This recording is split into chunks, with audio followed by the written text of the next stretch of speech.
Hey guys, welcome back for Game 2 between NEXGenius and Loner.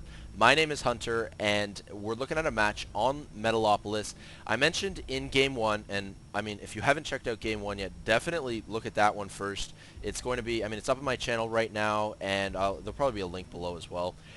Anyways, this is going to be Game 2. This is the Blizzcon 2010 Invitational Tournament. This is the finals. This is the final series. It's a best of 3. In the double elimination.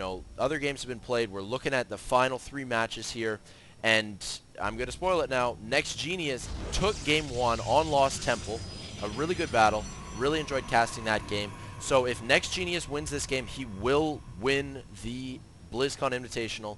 Loner needs to win this game and the next game to take that title home. So this should be a good match. I'm looking forward to it. So Metalopolis. Now the spawn location's very close by foot, as I'm trying to indicate with my drag scroll. Very close. And how is that going to come into play this game? Well, I'm saying that, in the early game, it is going to favor Terran because pretend these players spawn cross-positional at the north and the south. That is a huge rush distance for a relatively slow, bio army, Marine Marauder and whatnot, to make the way all the way across the map, and, not going to be easy to reinforce that army. So for any early game pushes, this short rush distance is certainly going to favor Loner. This probe for NEXGenius has spotted this close spawn position, going to be, taking some cheap shots on that SCV, producing the barracks. Standard timing for our gateway and assimilator for NEXGenius. He's putting up another pylon. I will keep the production tab for you guys up, and certainly expect a cybernetics core. So far seeing the same build as we saw on Lost Temple in the last game. Apart from the short rush distance, it also makes grabbing a third really quite difficult. You've got your natural, of course, and then there are bases that are evenly split between NEXGenius and Loner here at the 7 o'clock, and then the gold, of course, as well. Sorry, that's not the 7 o'clock, that is the 4 o'clock. And yeah, so it makes just controlling any third base that you want really difficult. So players will often expand to other main bases, the 12 o'clock or the 9 o'clock. Chrono boost going down on those probes. Going to get his economy going as quick as possible. Putting down back-to-back chrono boost there. And a second assimilator has arrived. So it looks like we are going to see the same build that we saw last game. Just judging by getting these 6 workers mining gas already, whereas the Terran player still has a vacant second Vespian geyser and another barracks on the way as well, so not getting factory tech too quickly. Concussive shells on the way. This SCV heading back in for a little bit more scouting duty. Now I want to pull out the units tab. We have one stalker already with a sentry on the way. Same as last game, skipping that initial zealot. Going to use this stalker just to sort of poke a little bit. Concussive shells is just finishing up now, so it's a good thing that the stalker got out when he did, because concussive shells pretty deadly against stalkers. Anyways, I'm pretty interested to see what we're going to see on this map today. Robotics facility on the way, so I'm expecting that initial observer, very important.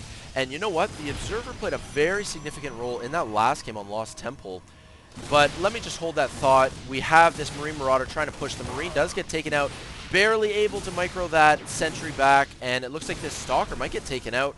But there's a good thing that there's a Zealot on the way.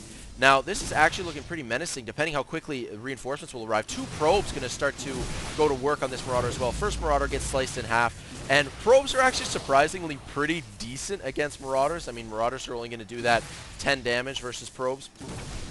And yeah, it looks like this Marauder is going to get taken out. The side blade's going to get one more slice in. 1 hit point remains.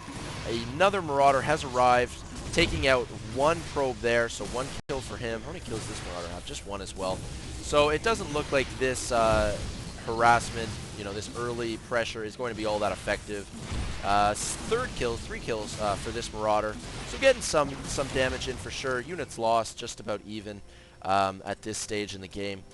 But yeah, I was just mentioning before about the Observer, as we do have one heading into the Terran base. In the last game on Lost Temple, the Observer spent so much time, and we have, I believe that was a Marine, I think. Yeah, Marine, maybe an SCV as well, just trying to get some scouting off, but he did get taken out. The Observer in the last game was just gone unchecked and just kept an eye on Loner's army for like 15 minutes, you know, and having that kind of, you know, perfect premium scouting information when you're playing with the best players in the world.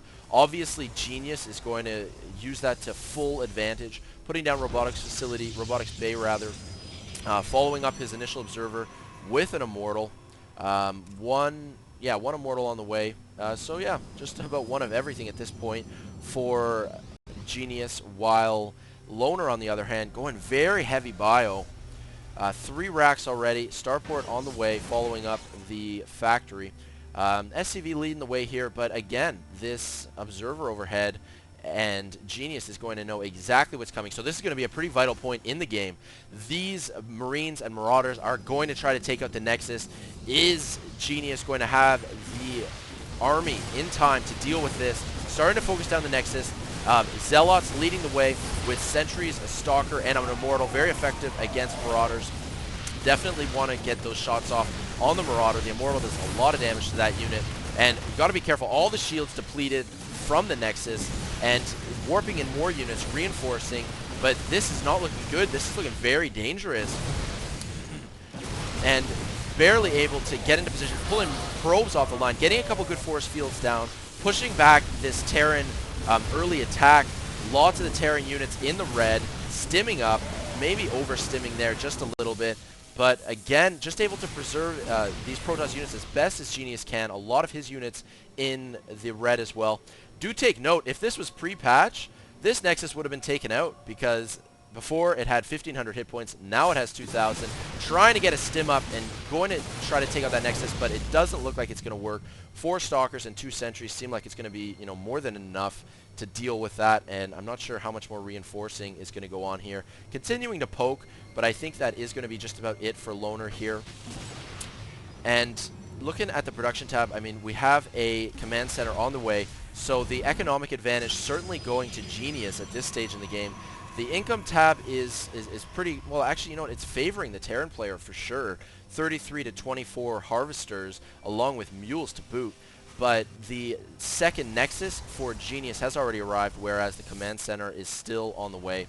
Now we have even more bio-heavy play, and we do have a drop, it looks like.